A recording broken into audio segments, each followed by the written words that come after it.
বাইরে ভাই নতুন বাংলাদেশ নিয়ে এবং নির্বাচন নিয়ে গুরুত্বপূর্ণ কিছু বক্তব্য দিলেন নাহিদ ইসলাম। ভিডিওটা দেখুন এবং শেয়ার করে সবাইকে দেখার সুযোগ করে আমরা দিন। গণ অভ্যুত্থানের পরে যে আশা আকাঙ্ক্ষা নিয়ে রাজনীতি শুরু করেছিলাম, নতুন বাংলাদেশ গড়ে তোলার কাজ শুরু করেছিলাম, আমরা অনেকাংশে সেটা ব্যর্থ হয়েছি। আমাদের অনেক অসমাপ্ত কাজ রয়ে গিয়েছে। ইনশাল্লাহ এবারের নির্বাচনে 10 দলীয় নির্বাচনী ঐক্য বিপুল ভোটে জয়লাভ করে আমরা সেই অসমাপ্ত কাজ সম্পন্ন করব সবাই ঐক্যবদ্ধভাবে। কারণ আমরা ঐক্যবদ্ধ বাংলাদেশ, আমরাই বাংলাদেশ। প্রিয় সংগ্রামী বন্ধুগণ, দুই একটা কথা বলতে হয়। আমরা শুনছি বিভিন্ন কার্ড দেওয়া হবে, ফ্যামিলি কার্ড দেওয়া হবে, কৃষক কার্ড দেওয়া হবে।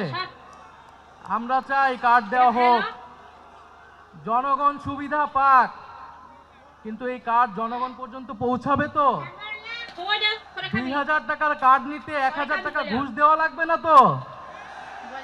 তাহলে ঘুষ, চাঁদাবাজি সেটা যদি আমরা নির্মূল না করতে পারি, এই সকল সুযোগ সুবিধা কি জনগণের কাছ পর্যন্ত পৌঁছাবে?